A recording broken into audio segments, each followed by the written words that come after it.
Un tout petit peu d'histoire quand même, enfin, par rapport aux guerres d'indépendance d'Afrique du Nord. C'est-à-dire, bon, il y a eu le Maroc, l'Algérie, la Tunisie, mais enfin, tout ça s'est passé, je disais, entre 54 et 64. Mais de toute façon, ils n'ont pas besoin non plus de connaître ça. Moi, je passe là-dessus, sur ces événements-là, pour renseigner sur l'histoire personnelle, hein. Mais je pense, je sais pas si, je pense que la plupart connaissent un petit peu, j'imagine. Enfin, on l'a pas beaucoup enseigné dans les écoles, cette période de l'histoire, parce que la honte y est attachée. Et ben mon père, quand je l'ai filmé, déjà je l'ai filmé en Super 8. Donc, comment dire, on est aujourd'hui à un moment où la mort, si on n'a pas envie de la voir, enfin, tout est fait pour qu'on ne la voit pas, hein, pour l'éviter tout le temps, etc. Les films de famille aussi sont des films qui sont toujours des films où on voit les enfants sur la plage, où on voit des choses assez banales, etc. Moi, là, j'ai pris du Super 8 pour filmer des choses de la vie aussi, et la mort fait partie de la vie. Donc, pourquoi filmer que des moments heureux? La vie, ça n'est pas que des moments heureux non plus. Il y a des moments qui font partie d'un passage de la vie, mais enfin, la mort fait partie de la vie. Donc, aussi, il y avait l'envie de transgresser des tabous. L'absence d'image, c'est cinématographique, c'est le contre-champ aussi, parfois.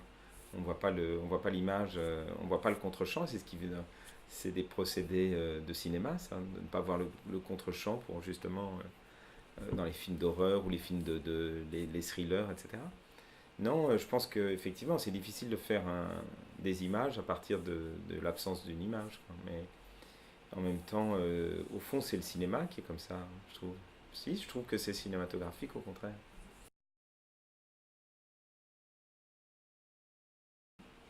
C'était des moments où on avait besoin de silence aussi, parce que je trouve que c'est dans les moments de silence que dans le film, les gens arrivent à, à s'accaparer le film et aussi à ressentir de l'émotion. Quand ça parle, on a du mal à ressentir de l'émotion quand il y a une voix qui vous accompagne tout le temps. Donc, depuis le début, enfin, tout le travail du montage, ça a été ça, ça a été de faire silence un peu et de laisser parler les images avec une force que les mots n'atteignent pas, quoi.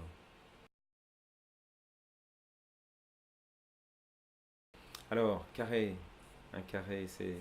Moi, c'était bon, déjà, le carré 35, c'est le carré enfant, enfin, c'est un carré dans un cimetière, c'est un emplacement qui délimite le terrain pour retrouver les différentes tombes. Un cimetière est divisé en carrés, et comme ça, on arrive à retrouver les tombes. Et ensuite, le format carré, c'était le format avec lequel moi j'ai commencé à photographier, que j'aime bien. C'était le premier format presque du cinéma, c'était le 1,33. Et, euh, et 35, eh ben, c'est le 35 mm. Voilà. Et pour moi, le cinéma, c'est ce qui nous apprend à vivre avec des morts qui sont toujours là, quoi, toujours vivants. Et donc, il fallait. Enfin, donc j'ai pris ces premières images. C'était un peu la symbolique de ce que j'ai essayé de faire avec mes petits bouts de film 8 mm de famille aussi. Donc, revenir aux origines du cinéma, on parlait du format carré, du 1,33. Voilà. Et ce moment-là est choisi parce que sans bouger la caméra, vous avez toutes les focales. Puisque le train arrive, c'est comme si on était en focale très large, on est je sais pas, au 18 mm, et puis il s'approche, on est au 28, et puis les gens descendent, on est au 35, et puis il s'approche, on est au format américain, la caméra bouge toujours pas, et on s'approche, et on est en gros plan. Moi j'ai toujours trouvé que c'est un plan qui est magnifique pour ça. Sans bouger la caméra, on a toutes les focales différentes.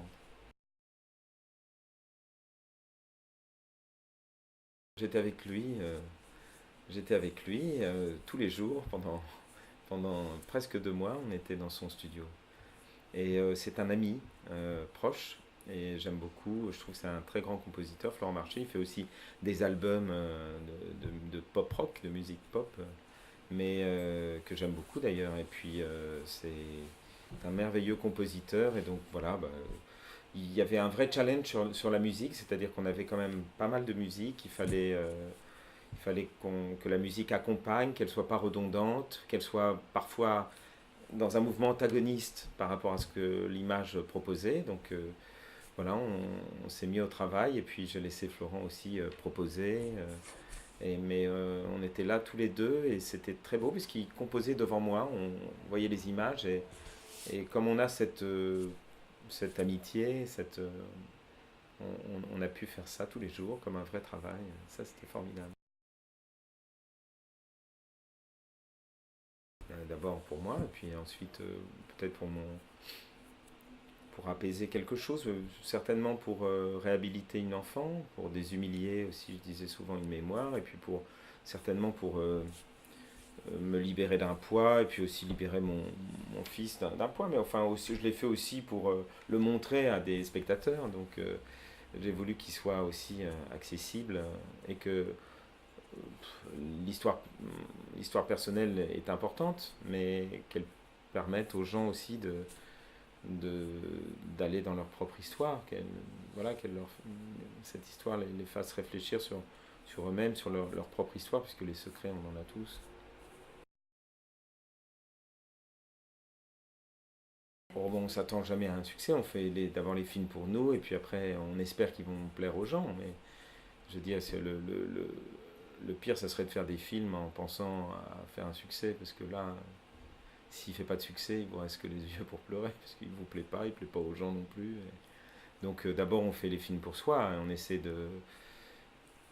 de parler à des gens quand on fait un film, ça c'est sûr. Je pense qu'il faut avoir la conscience de pouvoir être un spectateur potentiel.